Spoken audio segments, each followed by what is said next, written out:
민주당 전주울 국회의원 이성윤입니다.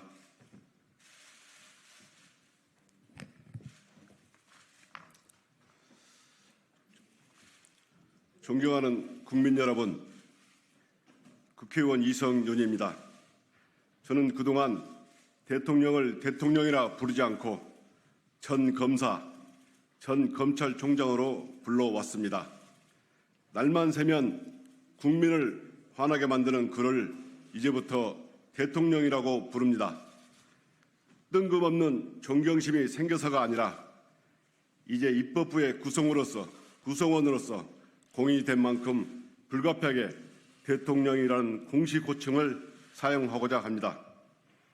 대통령에게 묻습니다. 검찰총장 시절부터 살아있는 권력을 수사한다면서 쥐야장천 외쳐대던 공정과 상식은 도대체 어디에 있습니까? 최혜병 특검은 사실상 윤석열 특검입니다. 김건희 특검은 대통령 본인의 가족이 연루된 특검입니다. 본인과 본인 가족이 대상이 된 특검을 거부했습니다.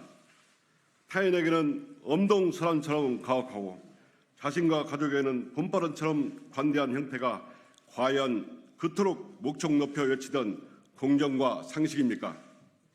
이제 대통령에게 다시 묻습니다. 대통령에게 헌법이란 무엇입니까? 모든 국민이 평등하다는 것은 굳이 헌법을 말하지 않아도 누구나 다 아는 평범한 진리입니다. 그런데 대통령은 국민의 62%가 찬성하고 국회를 통과한 김건희 특검 법안에 거부권을 행사했습니다. 자신의 아내를 수사하라는 국민의 요구를 거부한 것입니다. 김건희 씨는 헌법에서 부정하는 특수 계급이라도 되는 것입니까? 전형적인 내노란물이자 국민 기만입니다. 헌법 정신과 공정과 상식을 주장하며 집권한 윤석열 대통령에게 국민은 절망하고 있습니다. 대통령이 훼손한 공정과 상식, 헌법 정신을 바르게 회복시켜야 할 때입니다. 이것이 국민의 명령이자 시대 정신입니다. 이에 따라 기존 법안을 한층 보강한 김건희 종합특검 법안을 오늘 아침 국회의원과에 제출했습니다. 새롭게 제출한 김건희 종합특검의 수사 대상에는 김건희 씨와 관련된 7대 의혹에 더하여 공무원의 무마, 은폐 등 직무유기, 직권남용, 불법행위 의혹도 포함시켰습니다.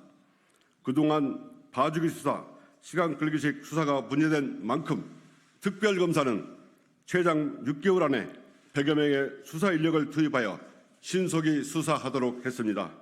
또한 대통령과 대통령 비서실이 특별검사의 직무에 관여하는 행위를 금지하고 국민적 관심을 고려하여 특별검사의 영장 전담법관 지정 요청, 전담재판부를 통한 집중 심리를 하도록 했습니다. 수사 과정에서 자수 또는 자백을 하거나 자신에게 불리한 증거를 제출하여 피의자가 되는 경우 형을 감면토록 하여 의혹 관련자들이 진실을 스스로 밝힐 수 있도록 길을 열어두었습니다. 덧붙여 이 법안의 수사 대상이 권력형 부패 행위라는 의혹을 받고 있으므로 의혹과 관련된 부정한 재물이나 세한상 이익은 환수할 수 있도록 규정을 정부에 법안을 발의했습니다. 존경하는 국민 여러분, 대한민국에는 왕이 있을 수 없습니다. 무슨 일을 저질러도 수사 대상이 되지 않는 특권도 성역도 있을 수 없습니다. 모든 국민이 법 앞에 평등하다는 진리를 김건희 종합특검 법안을 통해 증명하겠습니다. 얼마 전까지 검사였던 저는 이제 검사 동일체가 아니라 국민의 뜻만 따르는 민심 동일체가 되겠습니다. 불공정과 무도함에 맞서 국민께서 저에게 명령한 길을 굳건히 가겠습니다. 김건희 종합특검 법안이 조속하게 통과될 수 있도록 많은 관심 부탁드립니다. 감사합니다.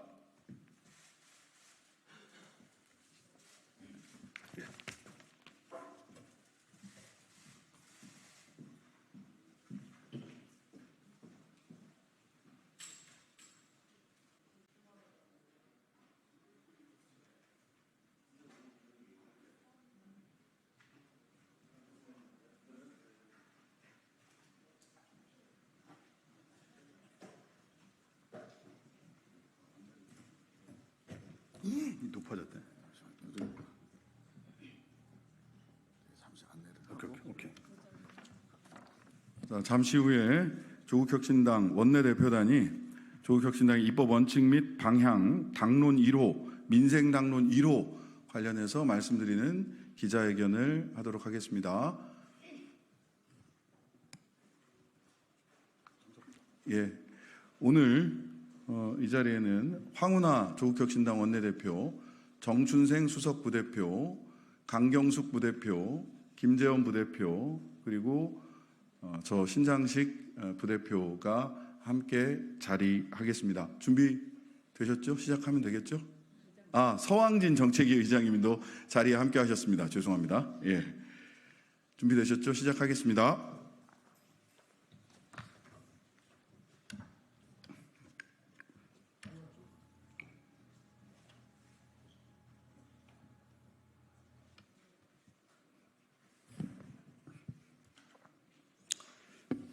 네, 조국혁신당 황운하 원내대표입니다. 제22대 국회에 임하는 조국혁신당의 입법 원칙 및 방향과 함께 첫 번째 입법 과제를 말씀드리겠습니다. 입법은 국회 본연의 역할입니다. 우리는 좋은 법을 통해 더 나은 사회를 만들 수 있다고 믿습니다. 그런데 최근 들어 법안 발의가 말 그대로 폭증하여 21대 국회의 경우 무려 2만 5천 건이 넘게 접수되어 역대 최고를 기록하는 등 그 역할을 제대로 수행하기 어려울 지경에 이르렀습니다. 과도하게 많은 법안 발의는 행정력을 낭비할 뿐만 아니라 꼼꼼한 검토와 심도 있는 심사를 어렵게 만듭니다. 국회가 복잡하지만 중요한 사회 문제를 회피하고 통과가 쉬운 법안만 선호하게 된다면 아무리 많은 법안을 통과시켜도 시민들의 삶은 바뀌지 않습니다. 22대 국회는 더 많이, 더 빨리 발의하기 위한 경쟁을 멈추고 더 중요한 법안, 더 필요한 법안의 통과를 위한 경쟁을 시작해야 합니다.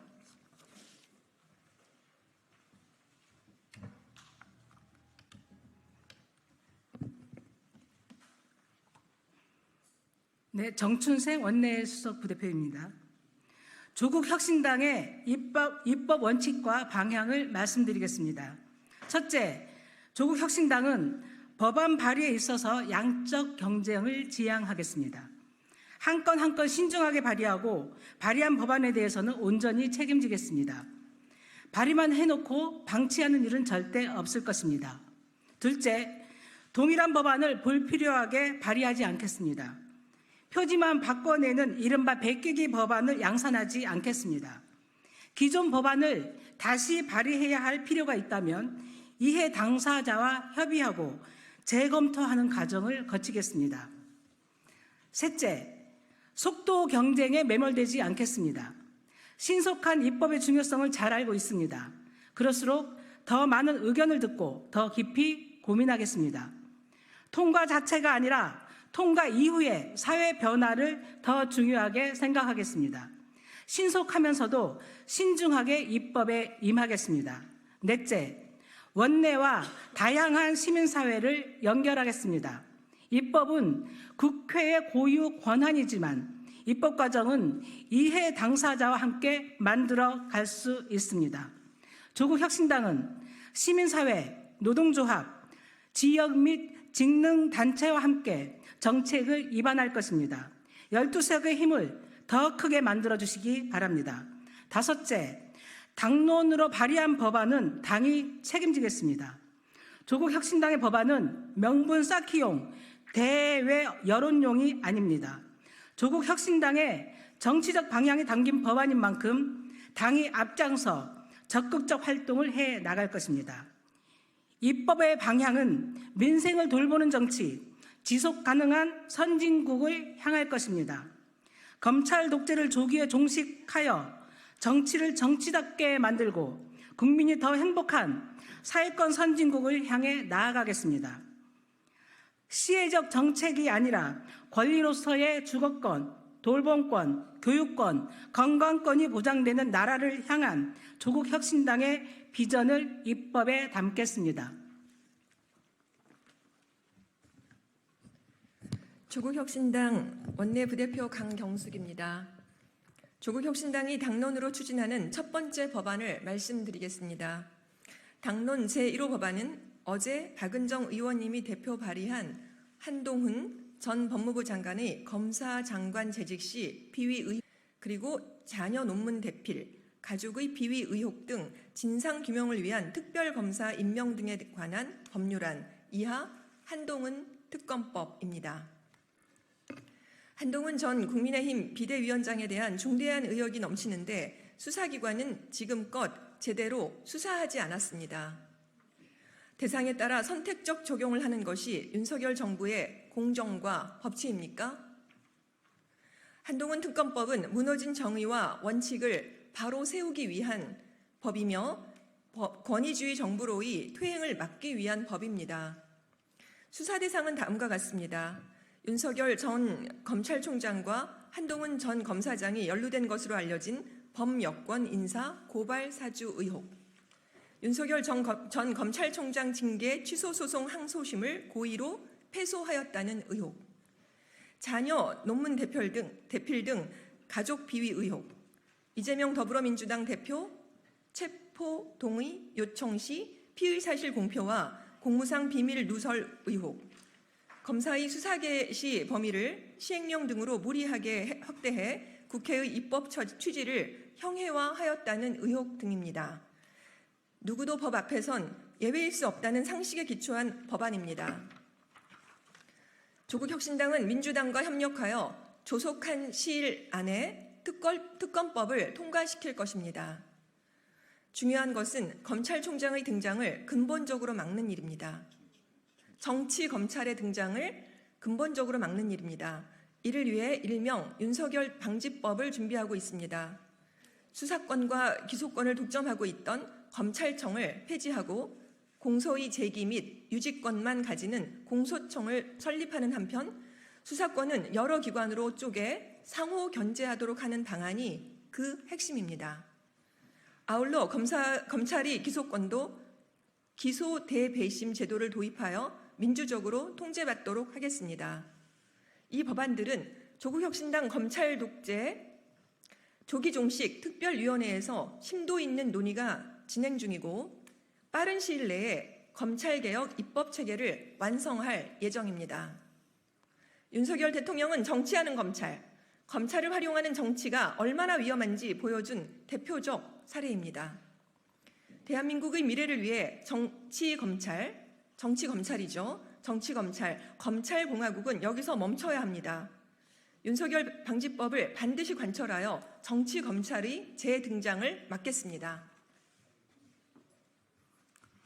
신장식 의원입니다. 조국혁신당은 서민의 삶에 천착하는 민생 책임 정당이 되겠습니다. 누구보다 가까이에서 민생을 살피고 치솟는 물가, 불안한 주거, 불투명한 미래를 개선해 나갈 것입니다. 그 중요성을 감안하여 민생 법안을 별도로 발표합니다. 조국혁신당의 민생 당론 1호는 모두를 위한 노동권리 보장법입니다. 이는 하나의 법안이 아닙니다. 기본법 성격의 재정법은 물론 모든 노동관계법이 포함됩니다. 특수고용 노동자, 플랫폼 노동자, 프리랜서 노동자 등 비임금 노동자, 5인 미만 사업장 노동자, 초단시간 노동자 등은 모두 노동자이지만 낡은 노동법의 밖에 있어서 법의 보호를 받지 못하고 있습니다. 근로기준법상 근로자와 사용자의 개념을 넘어 모든 노무 제공자의 노동 기본권을 보장해야 합니다.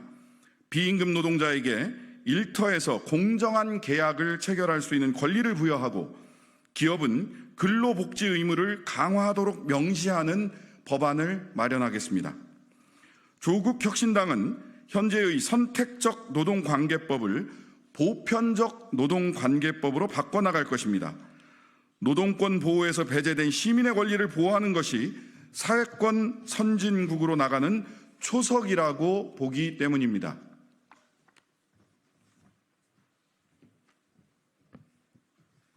김재원 의원입니다. 조국혁신당의 노동정책은 체계적 종합적으로 진행될 것입니다.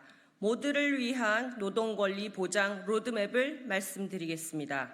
첫째, 5인 미만 사업장 노동자도 차별 없이 노동관계법을 적용받을 수 있도록 하겠습니다. 둘째, 초단시간 노동자의 노동권을 효과적으로 보장하고 기업의 초단시간 노동 남용을 줄여나가도록 할 것입니다. 셋째, 대통령이 거부권을 행사한 노동조합 및 노동관계조정법 2, 3조 개정안을 다시 발의하겠습니다.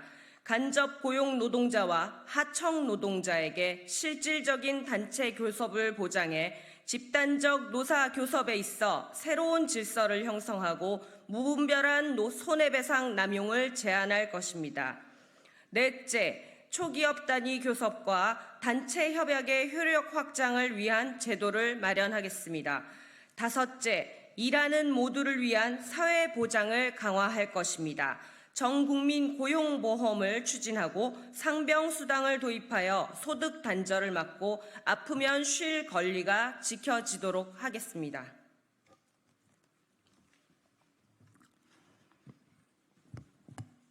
서왕진 정책위 의장입니다. 노동으로 시작한 조국혁신당의 민생법안은 2호, 3호로 계속 이어질 것입니다. 12명의 조국혁신당 의원들은 각각 전문 분야별로 첫 번째 법안 발의를 준비하고 있습니다. 6월 한 달 동안 담대하고도 구체적인 사회개혁 구상이 담긴 법안 발의가 이어질 것입니다. 12명의 의원은 12척의 강력한 쇄빙선이 되어 얼음을 깨고 우리 사회가 앞으로 나아갈 수 있도록 길을 열 것입니다. 두려움 없이 앞장서겠습니다. 국민 여러분, 그동안 정치가 안겨준 실망을 잘 알고 있습니다. 하지만 정치를 통하지 않고서 우리의 삶을 개선할 방법은 없습니다. 정치에 희망을 품어주십시오. 22대 국회에 기대를 걸어주십시오. 조국혁신당은 입법의 힘을 사회 변화를 위해 사용하겠습니다. 정치를 제자리로 돌려놓기 위해 최선을 다하겠습니다. 감사합니다.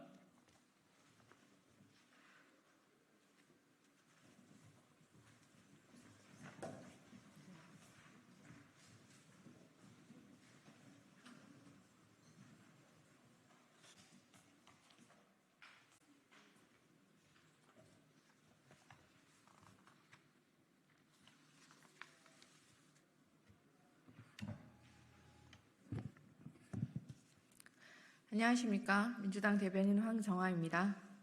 첫 번째 브리핑 시작하겠습니다. 대통령 부부 방탄에 똘똘 뭉친 국민의힘. 국민은 축하주가 아니라 벌주를 내릴 것입니다. 해병대원 특검법 거부에 너희가 보수냐고 외치는 해병대 예비역들의 절규를 안주 삼듯 윤석열 대통령과 국민의힘 의원들은 축하주를 들었습니다. 단일 대우를 외치며 특검법을 거부한 국민의힘이 워크숍에서도 단합과 결속을 강조했습니다. 여당이 대통령의 호위 부대를 자처하니 윤 대통령은 기꺼운 듯 한몸 되자며 하사주를 내렸습니다.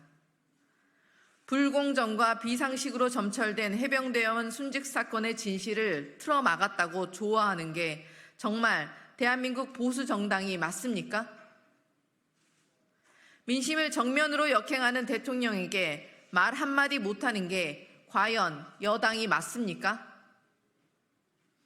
민의를 거부하는 대통령에게 찍소리도 못하는 여당은 대통령 심기경호처라고 부르는 게 맞습니다.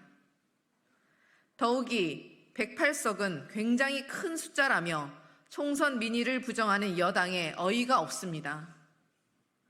국민의힘은 총선이 얼마나 지났다고 국민 두려운 줄 잊은 겁니까? 오기와 불통을 조금도 반성하지 않았습니다. 윤석열 대통령의 한몸 되어 나라를 지키자는 말은 국민에게는 한몸 되어 나를 지켜라로 들립니다.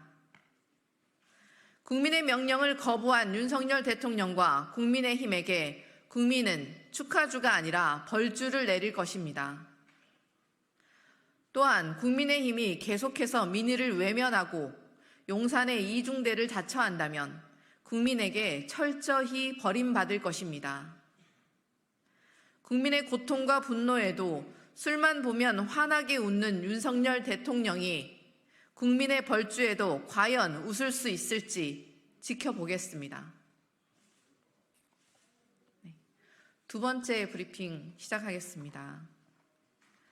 국민께서 보시길 원하는 김건희 여사의 사진은 특검 포토라인 앞에 선 모습입니다. 최재형 목사가 현충원 안장 청탁과 관련해 대통령실과 국가보훈부에 메시지 녹음 파일이 있다고 밝혔습니다. 최 목사가 김건희 여사를 전담하는 대통령실 조모 과장에게 보훈부 사무관 연락처를 받았고 보훈부 직원의 답변도 회신했다는 것입니다. 국가의 공적 기능을 수행하고 법률에 따라 정책을 집행해야 할 정부 부처가 언제부터 김건희 여사의 사적 민원 처리 센터가 되었습니까? 김 여사의 개인적 청탁을 처리하기 위해 대통령실과 국가보훈부가 움직였다면 국가 운영의 기본 원칙을 짓밟은 명백한 국정농단입니다. 김 여사가 명품백을 받는 현장에 호바나 컨텐츠 출신 대통령실 직원 2명이 동석했다는 보도도 나왔습니다. 이처럼 뇌물수수의 대가인 부정청탁 정황에 목격자까지 드러났음에도 검찰은 여전히 제보자, 고발자만 불러 괴롭히고 있습니다. 더욱이 김건희 여사는 검찰의 면죄부를 자신하듯 연일 공개 행보로 언론을 화려하게 장식하며 국민의 복장을 뒤집어 놓고 있습니다. 도대체 검찰은 김건희 여사는 언제쯤 소환 조사할 계획입니까? 방탄용 수사로 시간만 질질 끌고 있음을 국민께서 모를 것 같습니까? 받은 사람은 감싸고 준 사람만 함정으로 모는 검찰의 파렴치한 수사는 오히려 김건희 특검의 필요성과 정당성만 입증하고 있습니다.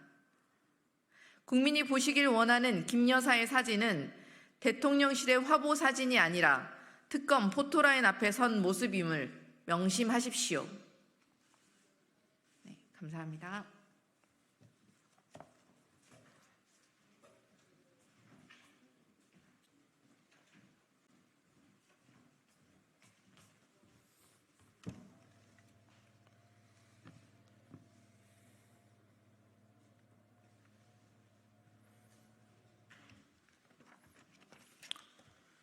예, 시작하겠습니다. 진보당 대변인 홍성규입니다. 오늘 오전 브리핑 2건 드리겠습니다.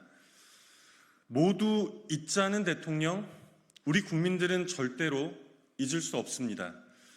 윤석열 대통령이 국민의힘 국회의원 워크숍을 찾아서 이제 지나간 건 다 잊어버리자고 말했습니다. 때린 놈은 잊어도 맞은 사람은 절대로 잊지 못한다는 말이 있습니다.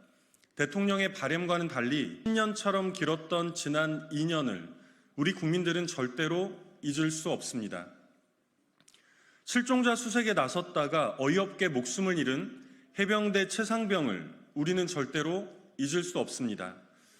안타까운 군인의 죽음에 상식적인 수사를 가로막았던 검은 권력의 수사 외압 정황 또한 절대로 잊을 수 없습니다. 축제를 즐기기 위해 이태원에 갔다가 믿을 수 없는 참변을 당한 159명의 희생자들도 우리는 결코 잊을 수 없습니다. 도이치 주가 조작 사건의 핵심적인 당사자로서 그 어떤 해명이나 설명도 없이 공식 행보를 오락가락 반복하며 우리 국민을 농락하고 있는 김건희 여사의 파렴치한 행태 또한 절대로 잊을 수 없습니다. 무엇보다 지난 2년간 완강한 부자 감세, 민생 외면으로 우리 서민의 삶을 벼랑 끝으로 내몰고 있는 현 정권의 잔인한 민생 파탄 현실 또한 절대로 잊을 수 없습니다. 대통령과 국민의힘의 22대 국회 대응 방안이 한마디로 모두 있자는 것이라면 그야말로 심각한 오판임을 분명히 못 박아둡니다. 그 무엇 하나 절대로 잊지 말고 그간 비뚤어졌던 모든 국정 기조를 원상 회복하라는 것이야말로 지난 총선의 준엄한 민심이었습니다. 부디 국민의힘 의원 워크숍에서 다시 선보였던 대통령의 어퍼컷이 우리 국민들의 턱을 노린 공격은 아니리라고 믿고 싶습니다. 두 번째입니다. 삼성전자 노동조합의 창사 이래 첫 파업을 적극 지지합니다. 전국 삼성전자 노동조합에서 사측의 교섭 결렬과 노조 무시 행태를 비판하면서 즉각 파업을 선언했습니다.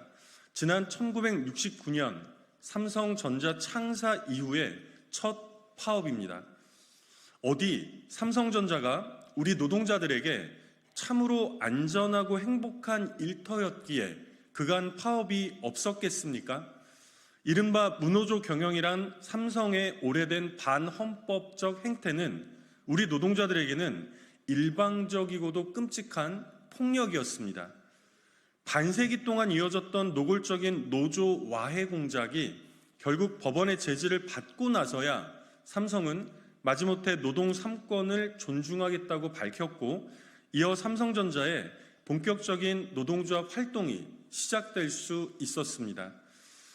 우리 노동자들 또한 파업까지 이어지지 않기를 바라는 마음으로 그간 최선의 노력을 다해왔습니다. 노조는 쟁의권 확보 이후에도 화성의 부품 연구동과 서초동 본사 앞에서 대규모 문화행사 형식의 집회를 열면서 사측에 줄기차게 대화를 요구해 왔습니다. 사측에서 약속한 휴가 제도 개선의 신뢰를 보내면서 타결을 위해 많은 것들을 양보하기도 했지만 사측은 그 어떤 전향적인 태도 없이 노조 무시 전략으로 일관했습니다. 그러니 창사 이래의 첫 파업의 모든 책임은 사측에 있습니다. 노조의 즉각 파업 선언은 우리 헌법에서도 분명히 명시하고 있는 노동 3권에 의거한 아주 정당한 행보입니다. 전국 삼성전자 노동조합의 파업을 적극 지지합니다. 이상입니다.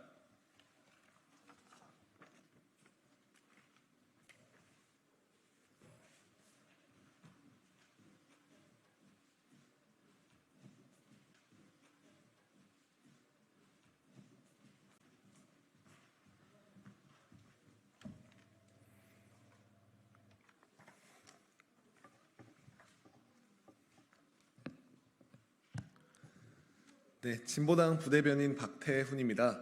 5월 31일 오전 브리핑 2건 진행하겠습니다. 검사 탄핵 기각은 범죄자에게 무기를 쥐어주는 것입니다. 30일 헌법재판소는 일반인 대상으로 보복 기소를 자행했던 검사에 대한 탄핵을 기각했습니다. 탄핵의 대상이었던 안동환 검사의 보복 기소는 대법원이 검찰의 공소권 남용을 인정했던 최초의 사례였습니다.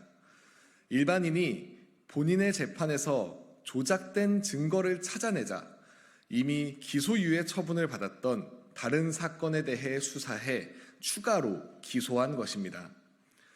증거를 조작해 일반인을 죄인으로 몰아간 것도 이를 찾아낸 조작 사건의 피해자를 괘씸히 여겨 보복 기소한 것 모두 검찰개혁의 필요성을 보여주는 심각한 사건입니다. 헌법재판소의 이번 탄핵 기각 판결로 인해 검찰이 위법한 기소로 국민을 고통과 절망에 빠뜨리는 걸 막을 법적, 제도적 장치가 없어졌습니다. 헌재는 검사 한 명의 탄핵을 기각한 것이 아니라 보복 기소 범죄자에게 수사권과 기소권이라는 무기를 다시 쥐어준 것입니다. 안 그래도 대한민국 검사들은 수사와 기소를 독점해 무소불위의 사법적 지위를 가지고 있습니다.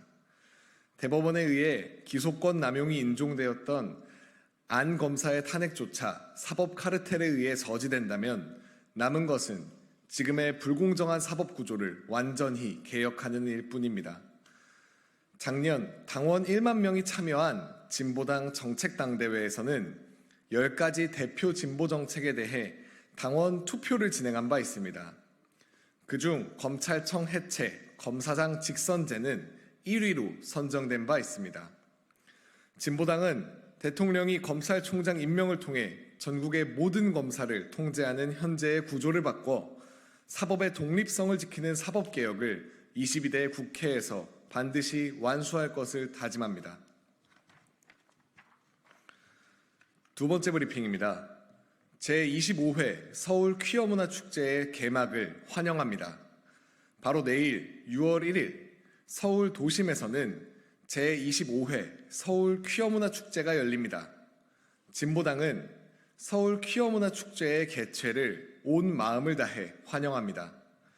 진보당은 청년진보당과 진보당 인권위원회의 공식 부스를 운영할 계획이기도 합니다. 올해의 슬로건은 Yes Queer입니다.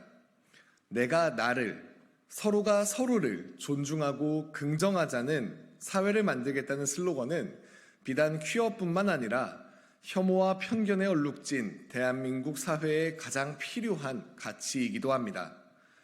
이번 축제를 통해 우리 사회가 성소수자와 함께 더 다양하고 평등한 사회를 만들어낼 수 있기를 바라겠습니다. 그러나 여전히 시대에 뒤떨어진 국민의힘 정치인들의 행보는 규탄하지 않을 수 없습니다. 대구 홍준표 시장이 행정대집행으로 대구 퀴어문화축제를 막아서다가 대구와 경찰과 대구시가 충돌하는 헌정사상 초유의 희극은 결국 지난 24일 손해배상 청구 소송에서 홍준표 시장이 패소하며 끝이 났습니다. 올해 행사에 대해서도 퀴어 축제를 하겠다고 설치는 시간이라며 설쳐대는 홍준표 시장의 행태는 집회 시위의 자유를 억압하는 반헌법적 행태입니다. 홍 시장은 2년 연속 대구 퀴어문화축제와 대치하며 국민을 대표할 자격이 없음을 계속해서 보여주고 있습니다. 오세훈 서울시장도 마찬가지입니다. 서울광장의 사용을 또다시 불허한 데 이어 토론회와 강연회를 위해 신청한 장소에 대해서도 모두 장소 사용을 거부했습니다. 서울의 권력을 남용해 성소수자의 존재를 지어내기 위한 시도를 하고 있는 것입니다. 관변단체의 행사로 서울광장에 모든 일정을 채워두고 시장의 입맛에 맞는 대로 허가해주는 게 닫힌 광장이지 어떻게 열린 광장이라고 할 수 있단 말입니까? 그러나 성소수자의 존재와 존엄은 지운다고 지워지는 것이 아니며 이들에 대한 연대는 막아낼 수 없을 것입니다. 진보당은 이번 서울 퀴어문화축제에 대한 지지와 연대를 시작으로 21대 국회에서 폐기된 차별금지법을 22대 국회에서 반드시 입법해낼 것입니다. 네, 이상 마치겠습니다. 감사합니다.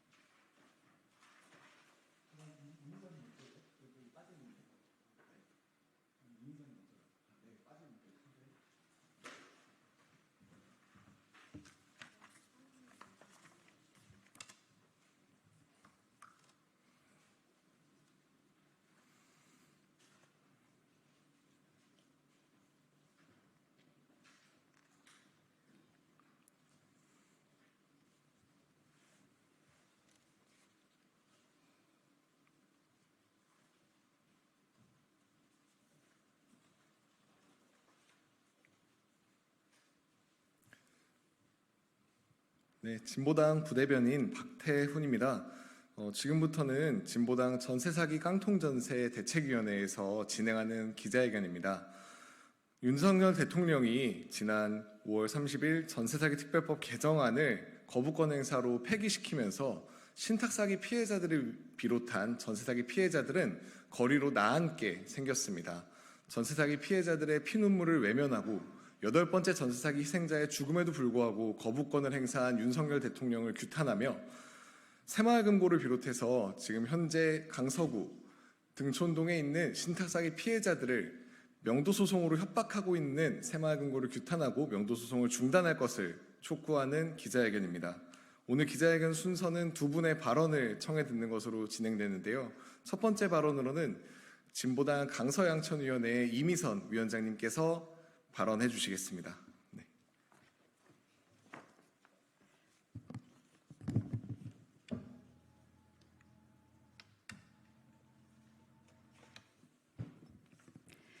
네, 진보당 전세사기 특별위원회 공동위원장이자 진보당 강서양천 위원장 이미선입니다. 전세사기 특별법 거부권 행사로 신탁사기 피해자들은 거리에 나앉게 되었습니다.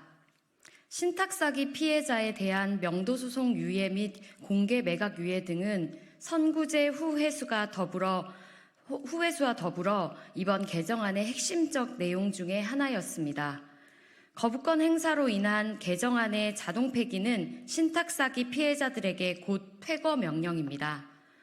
강서구 등촌동 일대에는 소위 뉴스토리 신탁사기 피해자라고 불리는 100여 명의 전세사기 피해자들이 있습니다. 이 피해자들은 지난 5월 24일 신탁사인 신영부동산 신탁회사와 우선수익자 새마을금고로부터 오늘까지 자진퇴거 의사 밝히지 않으면 명도소송을 진행하겠다는 통보를 받았습니다. 신탁사인 신영부동산 신탁회사와 우선수익자인 새마을금고는 특별법 개정안 통과가 예상되자 특별법 개정안이 시행되기 전에 명도소송을 돌입하기 위해 5월 말 시한으로 통보한 것입니다. 꼼수를 넘어 잔인무도한 통보였습니다. 더군다나 윤석열 정부는 특별법 개정안에 대해 거부권을 행사하였기에 이제 뉴스토리 신탁사기 피해자들은 피해 구제는커녕 꼼짝없이 거리에 나앉게 생겼습니다. 국토부 장관 박상우가 직접 책임지고 명도소송을 중단시켜야 합니다. 특히 신영부동산 신탁회사는 부동산 신탁사기에 무려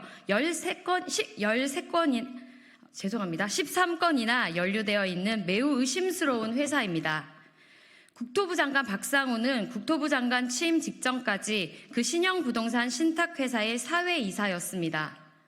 국토부 장관 청문회 당시 사회이사 재직 사실이 문제가 되자 과거에 있었던 신탁 등기 통한 담보대출이 지금도 남아있다는 사실을 파악하지 못했다라고 변명하며 신탁회사의 명도소송으로 당장 똑 쫓겨날 위기에 놓인 전세사기 피해자들을 위해 명도소송이 중지되어야 한다는 질의에 가능한 방법을 적극적으로 협의해보겠다고 말하기도 하였습니다.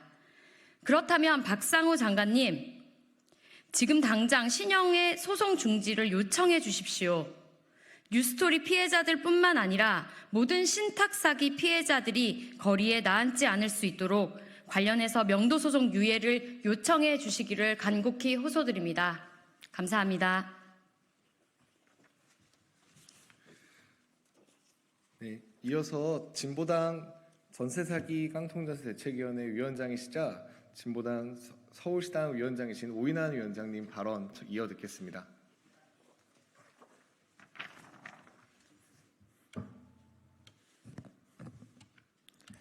예. 진보당 전세사기 특위 공동위원장 서울시당 위원장 겸임하고 있는 오인환입니다. 21대 국회 임기 종료일인 5월 29일 결국 전세사기 특별법 개정 법률안에 대해 거부권이 행사되었다. 21대 국회 임기 종료일에 행사된 거부권이기에 전세사기 특별법 개정 법률안은 결국 자동 폐기되었다. 전세사기 특별법 개정 법률안은 전세사기 피해자에 대해 선구제, 후회수는 물론이고 신탁사기 피해자에 대한 명도소송 유예, 공개 매각 유예 등의 내용이 포함되어 있었다. 그러기에 벼랑 끝으로 내몰린 전세사기 피해자들에게는 특히 신탁사기 피해자들에게는 최소한의 안전 로프였고 산소호흡기와도 같은 개정 법률안이었다. 더 이상 버티기 어려워 이미 8명의 희생자가 발생하였는데 당장 숨이 넘어가는 전세사기 피해자들에게 산소호흡기마저 떼어버리는 조치가 이번 거부권 행사이다. 우리는 이제 이 윤석열 정권을 살인 정권이라고 밖에 부를 수가 없다. 진보당 전세사기 특위는 전세사기 특별법 개정 법률안에 대한 윤석열 정권의 거부권 행사를 강력히 규탄한다. 그리고 새롭게 출범하는 22대 국회에서 신속하게 전세사기 특별법 개정에 나설 것을 촉구하는 바이다. 법률안이 다시 개정되기 전까지 먼저 신탁사기 피해자들에 대해 신탁사와 우선 수익자는 명도 소송부터 중단되어야 한다. 이를 위해 박상우 교통부 장관이 직접 나설 것을 촉구한다. 앞서의 뉴스토리 피해자 사례처럼 현재의 법과 제도에서는 어떠한 피해 구제도 받기 어려운 신탁사기 피해자들을 보호해야 한다.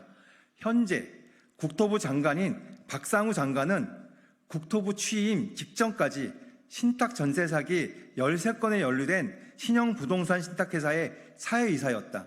청문회 당시 신탁 사기 피해자들에 대한 명도 소송 중지 요청에 가능한 방법을 적극적으로 협의해보겠다고 답변하기도 하였다. 명도 소송 중단을 위한 가능한 방법에 대한 적극적 협의, 그것이 지금 국토부 장관으로서의 가장 중요한 책무 중에 하나이다. 국토부가 책임지고 명도 소송을 중단시켜라. 감사합니다. 네, 기자회견 마치도록 하겠습니다. 기자분 감사합니다.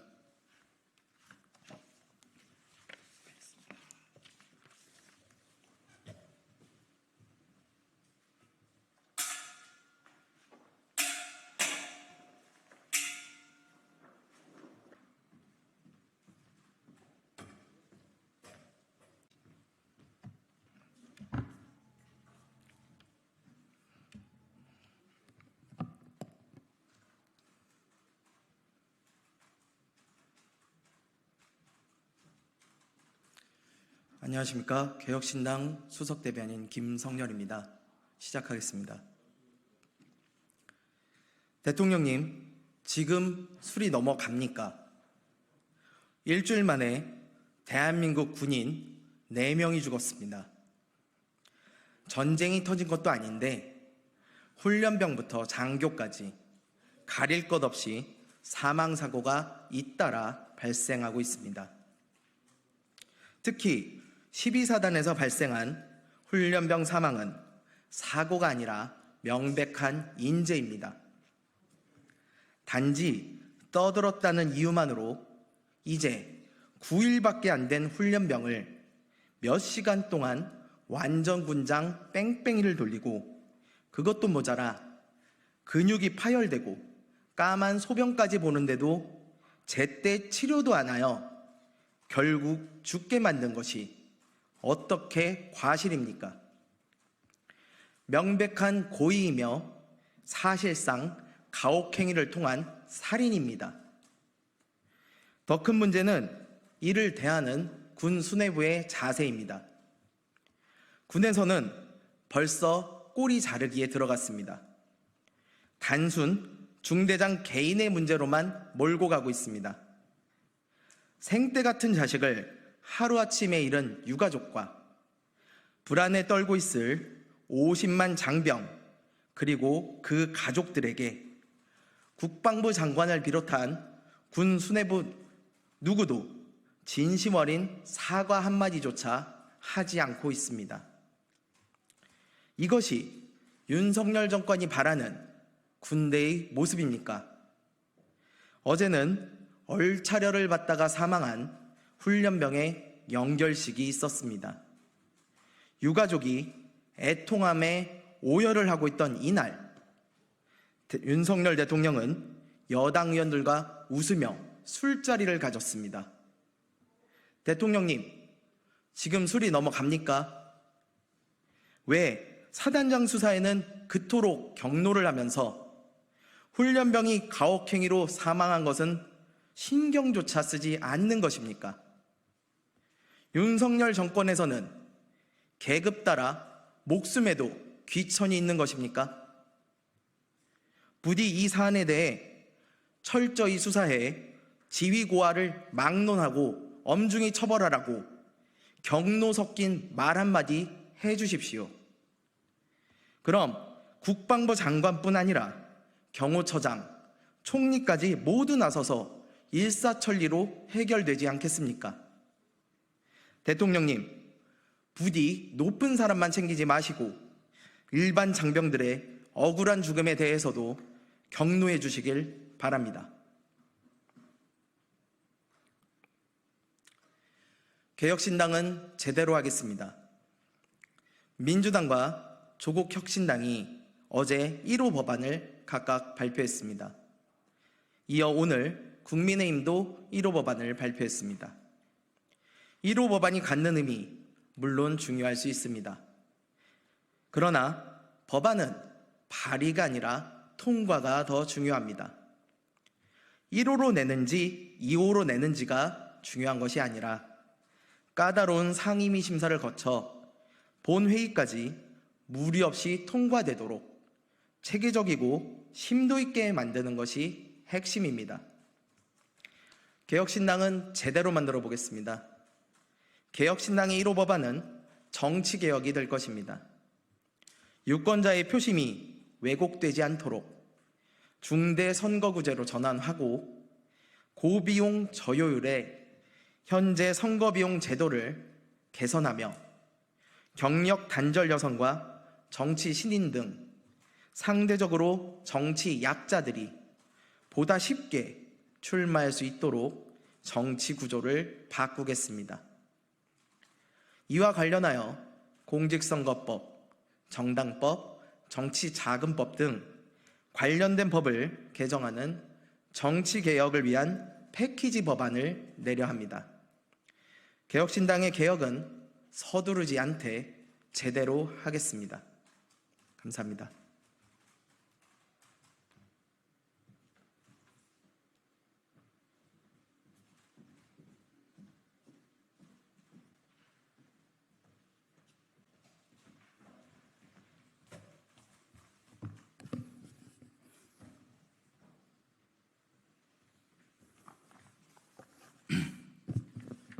네, 안녕하십니까. 더불어민주당 국방위 간사 김병주입니다.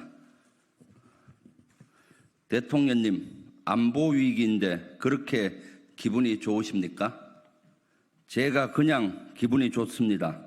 맥주도 놓지 말라고 한다고 하셨는데, 맥주도 놓지 말아야 한다고 하셨는데, 오늘은 제가 욕 좀 먹겠습니다. 맥주로 축하주 한 잔씩 다 드리겠습니다. 어제 국민의힘 연찬회에 참석하신 윤석열 대통령이 한 말입니다. 어제가 어떤 날이었습니까? 북한이 동해상에서 단거리 미사일 20발 가까이를 동시에 발사해서 동해에 낙탄이 되었습니다. 약 350km 정도 날아갔다고 합니다. 대단히 이례적이고 심각한 도발이었습니다.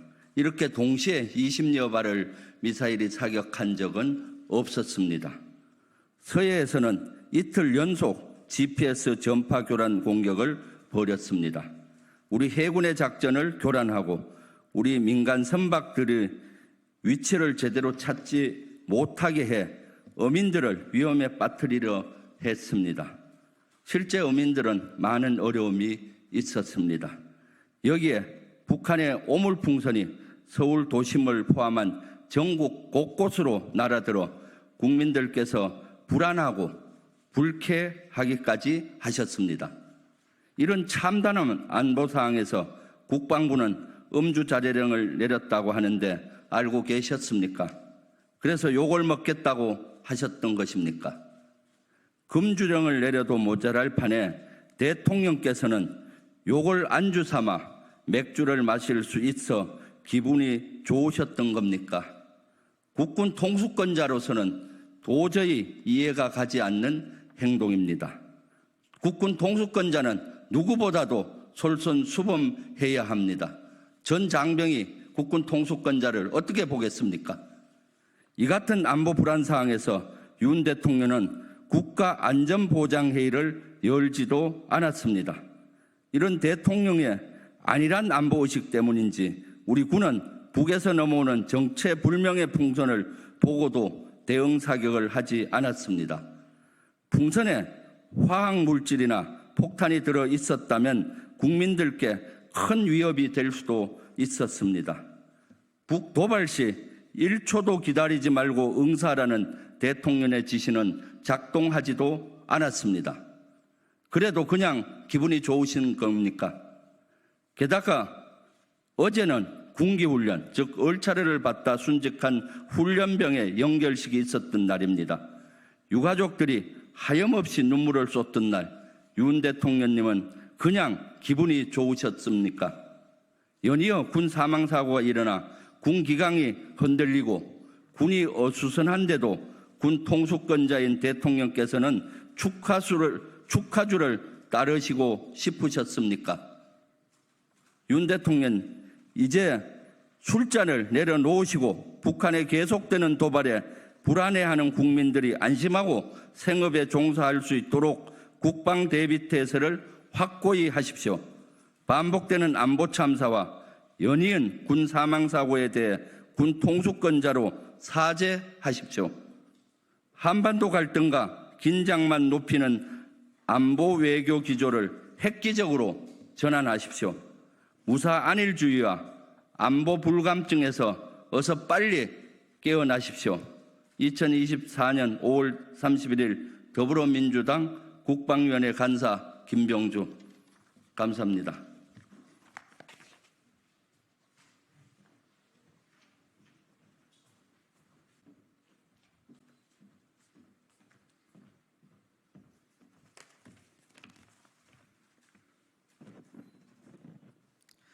네, 안녕하십니까. 네, 천천히 해주셔도 됩니다. 감사합니다.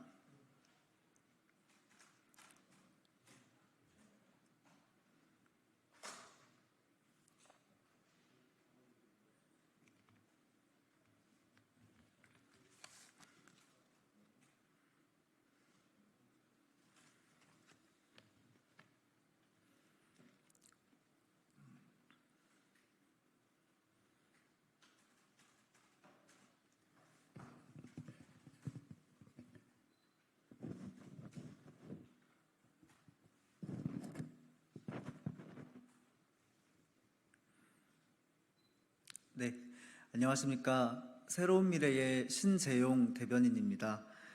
오늘은 두 가지 브리핑을 하려고 여기에 섰습니다. 첫 번째로는 외교부의 2023년도 일본 개황 자료에서 일본의 역사 왜곡 및 과거사 반성 발언을 통째한 사실에 관련된 브리핑을 시작하도록 하겠습니다. 외교부 자료 삭제, 윤석열 정부는 일본의 역사 왜곡을 덮으려 하는가? 외교부의 2023 일본 개황 자료에서 일본의 역사 왜곡 및 과거사 반성 발언을 통째로 삭제한 사실이 드러났습니다. 일본 앞에서만 서면 작아지는 윤석열 정부의 모습을 또 한 번 목격한 것입니다. 이번 사태는 처음이 아닙니다. 지난해 국방부는 독도를 영토 분쟁 지역으로 기술한 정신전력교육 교재를 배포했고, 올해 1월에는 외교부가 독도에 제외 공간이 있다고 웹사이트에 표기하기도 했습니다.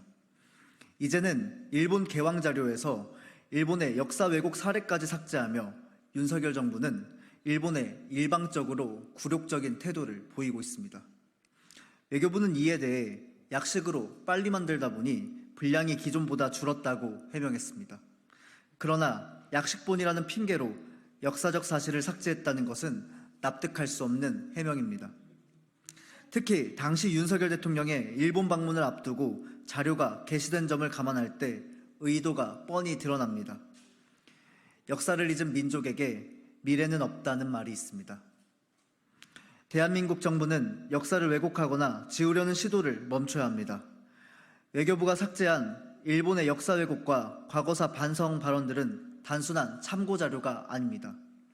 이는 향후 한일 관계를 올바르게 정립하기 위한 귀중한 기록입니다. 윤석열 정부는 이제라도 국민의 자존심과 국격을 지키기 위해 기존 기록들을 복구하고 일본의 역사 왜곡에 대해 강경하게 대응해야 합니다. 국민들은 계속되는 대일 굴욕 외교에 분노하고 있습니다. 과거를 직시하고 미래로 나아가야 건강한 한일 관계가 조성된다는 것을 명심하십시오. 이어서 이번 22대 국회가 개원하면서 더불어민주당이 제출한 1호 당론인 민생위기 극복 특별조치법에 대해 비판하는 브리핑을 하고자 합니다. 포퓰리즘의 끝은 어디인가? 민주당 이재명 대표의 전국민 지원금 무차별 살포 주장을 비판한다. 더불어민주당이 제22대 국회 개원과 동시에 당론 1호 법안으로 제출한 민생위기 극복 특별조치법은 표를 얻기 위한 인기 영합적 정책의 끝을 보여줍니다. 3개월 안에 전 국민에게 25만 원에서 35만 원을 차등 지급하겠다는 이 법안은 대한민국 경제에 큰 위험을 초래할 것입니다. 현금성 지원으로 단기적인 소비 진작은 일어날 수 있지만 재정적 부담은 미래 세대에게 고스란히 전가됩니다. 경제 활성화와는 거리가 멀고 일회성으로 끝나는 반짝 이벤트에 불과할 뿐입니다.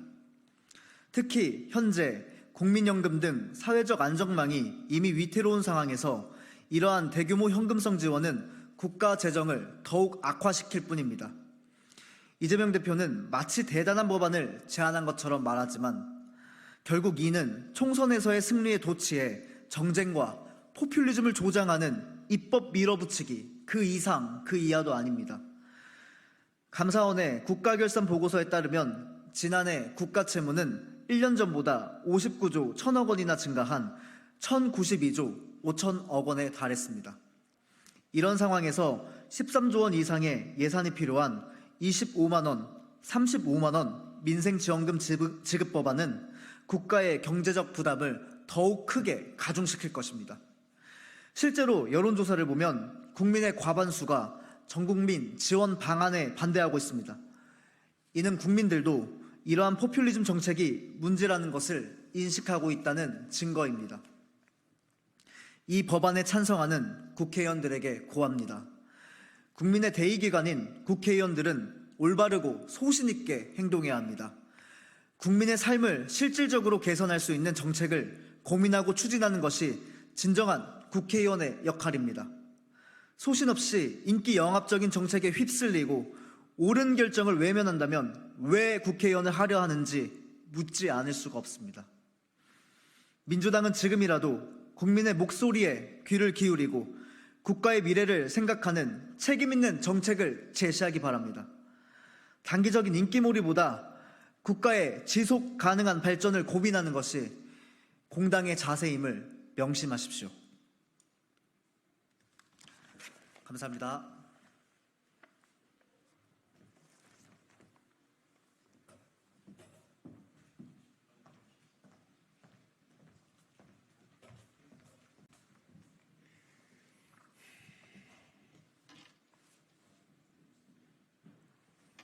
네, 안녕하십니까. 지금부터 기자회견을 하겠습니다. 더불어민주당 검사 범죄 대응 TF의 기자회견을 하도록 하겠습니다. 저는 TF 단장인 김영민 의원입니다. 잘 아시는 것처럼 어제 헌정사상 첫 검사 탄핵을 가결했던 안동환 검사에 대해서 헌법재판소에서 기각 결정을 했습니다. 그 기각 결정은 대법원의 기존 판결을 뒤집는 것이어서 법적으로도 매우 큰 문제가 있고 한편으로는 정치적으로도 매우 큰 문제를 가지고 있다라는 생각이 듭니다. 더 나아가서 정의관념에도 반하는 결정이라고 생각해서 저희 검사범죄 대응 TF에서는 이를 규탄하는 기자회견을 하도록 하겠습니다. 준비된 기자회견문 낭독하도록 하겠습니다. 사법정의를 무너뜨린 헌법재판소의 치욕스러운 판결을 강력하게 규탄한다.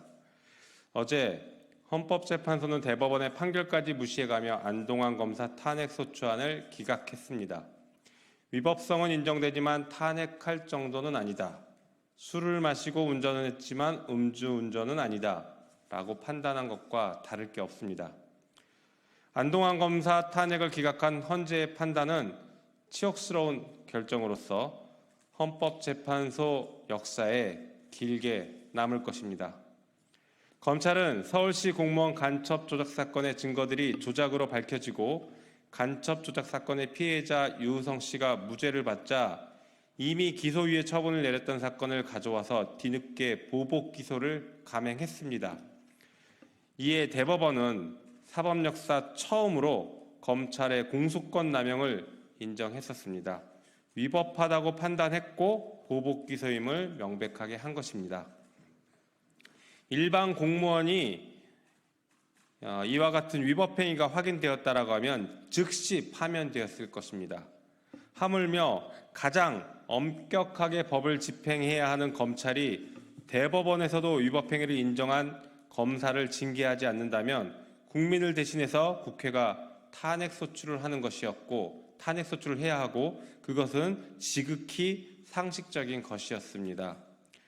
평범한 서울시 공무원을 간첩으로 조작한 사건 조작 행위에 대해 반성해도 모자랄 판에 또 다른 사건으로 덮으려고 공소권을 남용하는 검사들의 위법한 행위를 더 이상 방치할 수 없었기 때문이었습니다. 죄를 지은 사람은 그가 누구든 처벌받아야 합니다. 그게 상식입니다. 검사라고 해서 사법적 처벌을 받거나 징계를 받지 않는다라고 하면 대한민국의 정의가 살아있다고 할 수 없을 것입니다. 헌법재판소의 비상식적인 결정을 강력하게 규탄하며 불법을 저지른 검사 등 공직자에 대해서는 관용이 없다는 것을 이 자리에서 다시 한번 밝힙니다. 또한 헌법재판소가 탄핵을 기각했다고 해서 안동환 검사의 죄가 사라진 것은 아닙니다. 헌법재판소도 공소권 남용의 위법 행위가 있었다는 것을 분명하게 확인했습니다.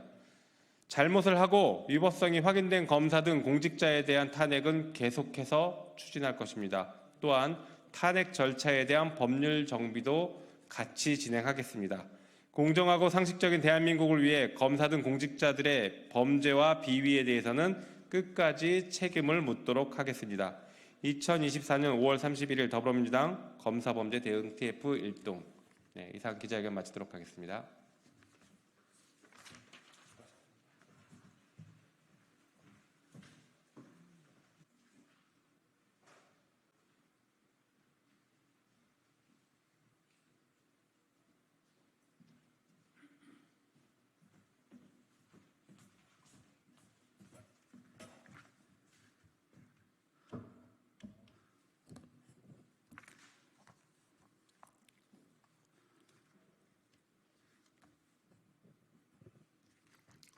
예, 금요일 오후에 수고 많으십니다. 조국혁신당 서왕진 의원입니다. 시대에 역행하는 제11차 전력수급기본계획 실무안 철회하라. 산업부가 오늘 제11차 전력수급기본계획 실무안을 발표했다. 2038년까지 필요한 추가 발전 설비 10.6기가와트를 대형 원전과 LNG, 열병합 등으로 충당하는 것을 핵심으로 한다. 한마디로 노골적인 원전 확대 계획이다. 재생에너지 중심의 세계적 흐름에 역행하는 어리석은 선택이다.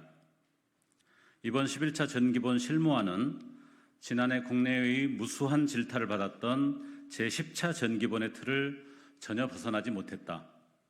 재생에너지 확대, 전력 수요 관리 강화, 전력계통 확대 등 미래를 대비한 에너지 전환에 대해서는 고민한 흔적이 아예 없다. 2030년 재생에너지 비중은 여전히 21.6%로 10차 전기본과 동일하다. 멈춰서 있다. 윤석열 대통령이 후보 시절 모른다고 했던 아리백은 이제 국제기준, 즉 글로벌 스탠다드가 되었다. 애플, 구글, GM 등 글로벌 기업들은 이를 준수한다.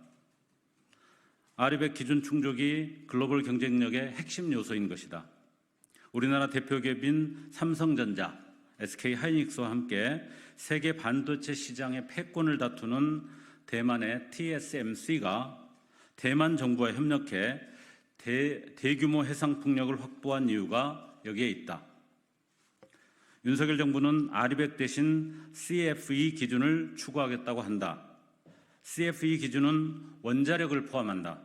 문제는 국제 기준이 된 아리백은 원자력을 해당 전력으로 인정하지 않는다는 점이다. 윤석열 정부는 세계의 흐름에 관심이 없거나 모른다. 완전히 동떨어져 있다. CFE 기준은 치열한 수출 경쟁의 현장에서 뛰고 있는 우리 기업들에 아무런 도움이 되지 않는다. 대한민국 대기업의 수출길이 막히면서 여기에 대한 영향은 윤석열 정부가 책임을 질 것인가?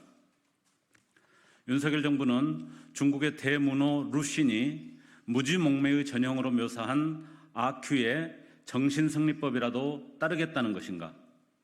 아큐 정전을 보면 아큐라는 인물은 콤플렉스로 인해 주변 사람들에게 불같이 화를 내는 인물로 묘사되어 있다. 산업부가 CF2에 매달리는 이유가 아리백 단어만 나와도 용산이 경로할까 걱정하기 때문이라는 세간의 이야기가 진실이 아니길 바란다. 이번 실무안은 정부 관계부처 협의를 거쳐 정부안이 된다. 국회 보고와 공청회 등을 거친 뒤 확정된다고는 하나 그동안 거버넌스 자체를 부정해온 윤석열 정부의 행태로 미뤄볼 때 이번 실무안은 사실상 확정안과 다를 바 없다.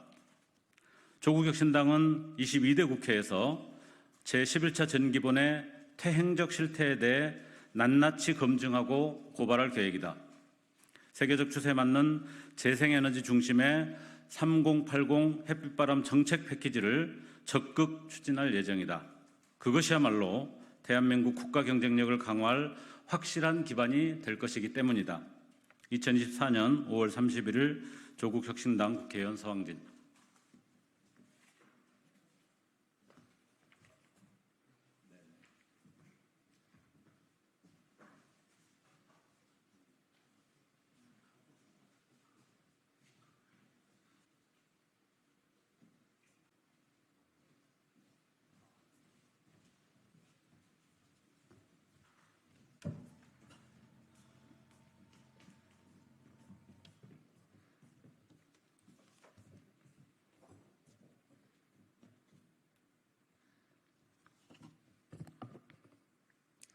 안녕하세요. 국회의원 서영교입니다. 더불어민주당 최고위원이기도 합니다. 오늘은 여러분께 22대 서영교 국회의원의 1호 법안 구하라법을 가지고 왔습니다.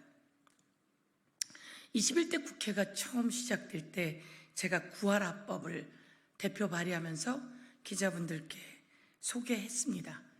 20대 국회에서도 구하라법은 만들었습니다.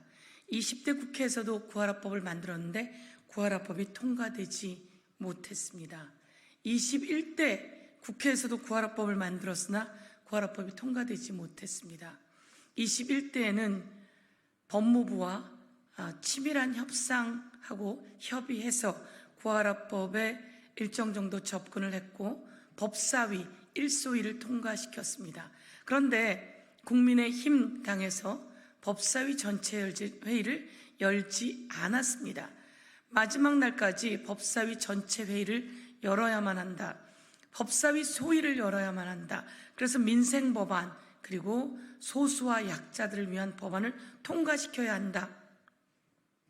라고 더불어민주당의 법사위 간사이신 소병철 의원께서 간절히 요청했습니다. 그런데 국힘당은 쳐다도 보지 않았습니다. 그리고 제가 국힘당의 추경호 원내대표를 만나서 요청했고 국힘당의 김도욱 법사위원장에게 전화 걸어 요청했고 정점식 의원에게도 그리고 유상범 의원에게도 요청했습니다.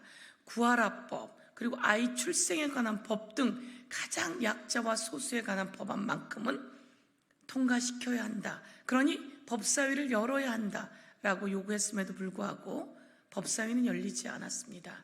윤석열 대통령이 최해병 특검과 관련해서 거부하고 있고 국힘당이 그것을 거부하고 있는 상황 속에서 법사위를 열 수 없다는 이야기였습니다.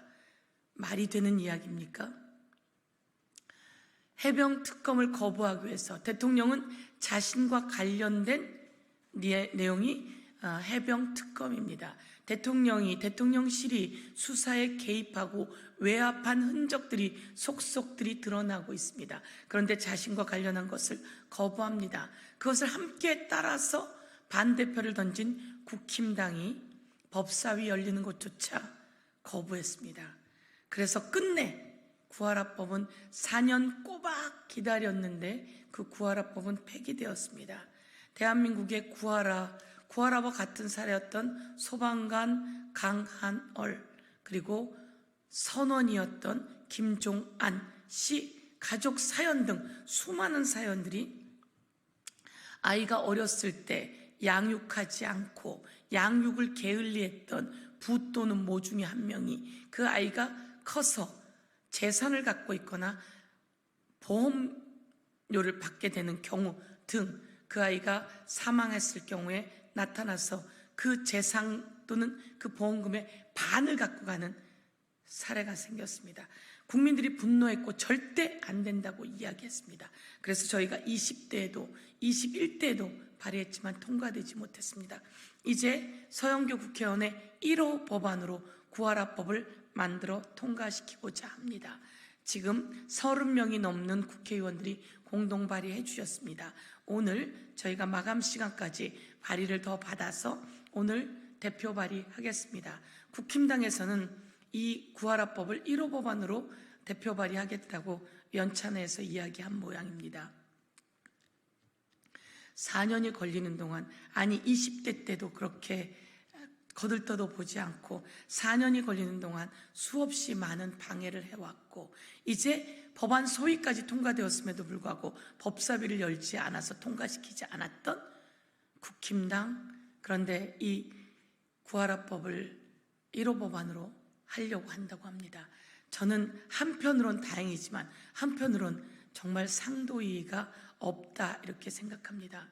이렇든 저렇든 약자와 소수, 엄마나 아빠와 헤어져서 돌봄을 받지 못하고 양육받지 못했던 수없이 많은 우리의 아이들, 이 아이들이 불행하게 또 생명을 잃는 사건, 그런데 또 불행하게 그 남겨진 재산이나 보험금을 가지고 이 아이와 함께 살았던 가족과 이 아이를 양육하지 않고 오히려 방기하고 그리고 방치했던 그런 부 또는 모가 와서 이 아이의 재산을 가져가려고 하는 이 나쁜 민법, 이제는 고쳐야 합니다. 저희가 1호 법안으로 내었으니 우리 언론인 여러분 많은 관심 가져주시고 1호 법안으로 내고 나서 이와 관련이 있었던 강한월 씨 소방관의 가족, 그리고 구하라 씨의 가족, 그리고 선원의 가족 등 같이 모여서 구하라법 통과 촉구를 여러분께 알려드리도록 하겠습니다. 구하라법의 통과를 촉구하는 가장 근본적인 것은 바로 이겁니다. 아이를 낳았으면 아이를 양육하라는 겁니다. 부모 어떤 조건에 있든 아이보다는 나은 조건입니다. 부 또는 뭐 누구든 아이를 양육하고 양육비를 주어야 되고 아이를 돌봐야 합니다. 이제 이런 나쁜 법들 고쳐서 개정해냈으면 합니다. 이렇게 1호 법안으로 구하라법을 대표 발의하는 것을 여러분께 보고드리며 오늘 대표 발의하겠습니다. 감사합니다.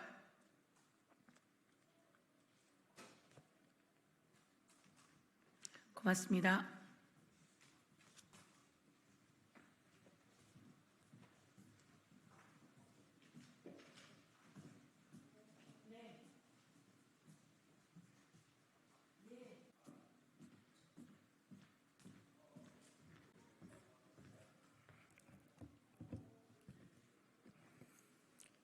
안녕하십니까.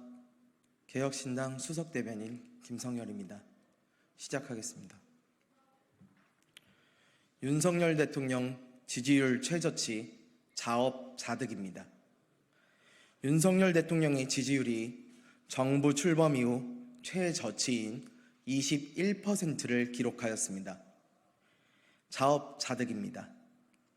대통령 자신과 가족의 방탄을 위해 무리하게 거부권을 휘둘러댄 윤석열 정부의 현 주소가 여실히 드러났습니다.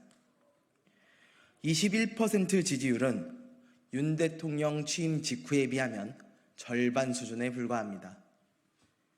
노태우, 김영삼, 김대중, 노무현, 이명박, 박근혜, 문재인까지 집권 2년 무렵 조사한 역대 대통령 지지율 중에서도 단연 최하위 꼴찌입니다. 이유는 명징하게 보입니다. 14차례의 무분별한 거부권 행사를 비롯해 이태원 참사, 최상병 특검, 양평 고속도로, 명품백 수수, 주가 조작 등 온갖 의혹에 대해 눈 감고 귀 막아온 윤 대통령에게 국민이 직접 낙제점을 부여한 것입니다. 물론 아직은 중간고사입니다. 그러나 지금이라도 태도를 바꾸지 않으면 꼴찌를 벗어날 수도 없고 결국 졸업이 어려울 수도 있습니다. 지지율은 거짓말을 하지 않습니다.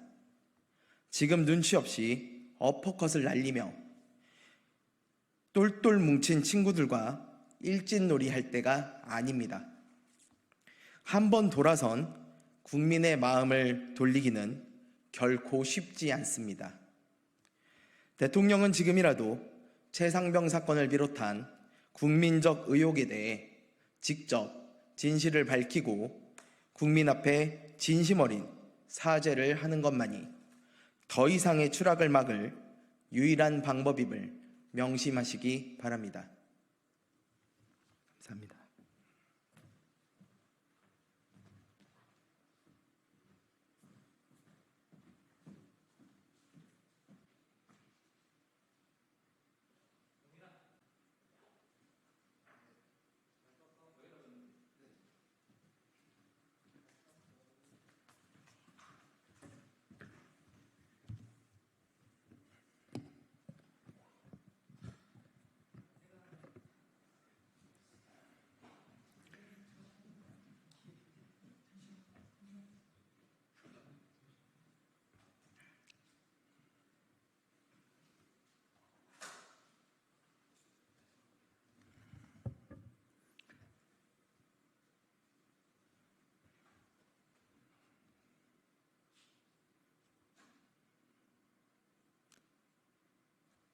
이제 됐습니까? 예, 안녕하십니까? 오늘 개혁신당 부대변인으로 보임된 정국진입니다. 제가 지역지 기자 출신인데요. 지역에 대한 관심 그리고 미래 세대를 위한 정치를 위해서 앞으로도 열심히 하겠습니다. 우리 언론인 여러분들의 많은 관심 부탁드리겠습니다. 그러면 지금부터 21대 국회가 끝끝내 외면한 K칩스법, 양당은 더 이상 태평해서는 안 됩니다. 라는 제목의 논평을 발표해 드리겠습니다. 반도체를 비롯한 국가 전략기술 시설 투자비와 연구개발비 세액공제 특례가 올해 말로 종료됩니다. 저희 당 양양자 전 원내대표께서 이를 6년 연장하는 내용의 법안, 일명 K칩스법을 발의한 바 있으나 21대 국회에서 끝끝내 처리되지 못했습니다. 대통령이 지난 23일 연장 의사를 이미 밝혔고 민주당 역시 지난 총선에서 같은 내용을 공약한 바 있음에도 처리되지 못한 것은 무슨 영문입니까? 국민의힘은 총선 때만 해도 후보 23명이 1호 법안으로 반도체 특별법을 공약하겠다고 제정하겠다고 하더니 정작 오늘 발표된 1호 법안 패키지에는 슬그머니 빠졌습니다. 민주당은 총선을 마친 이후로는 관련 논의조차 찾아보기 어렵습니다. 미국이 72조 원, EU가 63조 원, 중국이 64조 원을 투자하는 등 전 세계적인 반도체 전쟁 칩 와중에 거대 양당은 태평하기 짝이 없습니다. 가장 통과를 희망하는 법안으로 K칩스법을 꼽은 경제인들의 절규에 여야는 귀 기울여 주시길 바랍니다. 이상입니다.